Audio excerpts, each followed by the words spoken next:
I can tell you that the Yankees and the Padres have had an initial conversation about Juan Soto. Now, that obviously is something. That's why we're talking about it. That's why I wrote it. But I don't want to oversell it either. It doesn't mean that a trade is near, that a trade is likely, any of these things. So to put this in the proper context, it simply means that they've had a talk. They may talk again. It's something that Brian and I and everyone else who covers New York baseball will certainly be following as we get into the GM meetings and whatnot.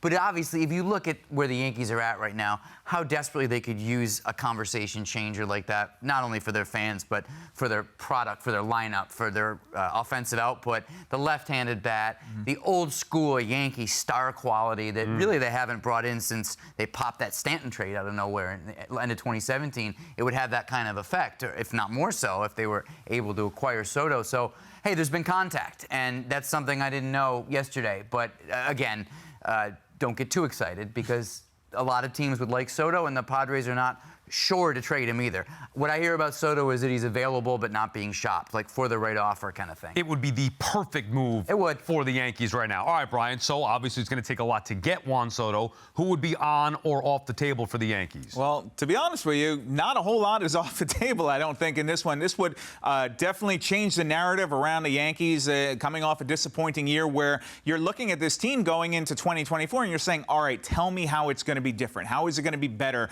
than 82 and 80? And I think Soto, you can put him in there. He changes a lot of the narrative around this team right now. So I only make this trade if you're planning on signing him long term. I think that's an important piece of it here. But if you think you can do that and have him avoid free agency and bring him in, there's not many guys off the table here. Jason Dominguez, I would say, is on the table for 1 me. year.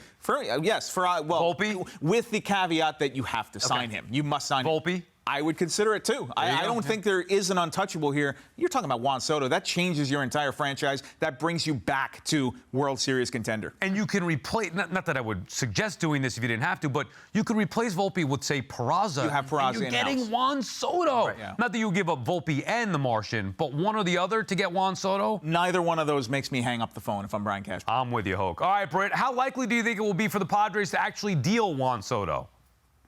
I definitely think there's a chance. It's interesting because before Andy found out this morsel of information, I was talking to someone in the San Diego organization, and they said they think it's a possibility, but, quote, we're going to have to get 75 cents back on a dollar. So they know they're not going to get what the Nats got. That was an insane haul. Soto had so much time still under team control. And a big part of making a move for Soto, of course, would be to extend him. Why would a New York team be more likely to extend Juan Soto?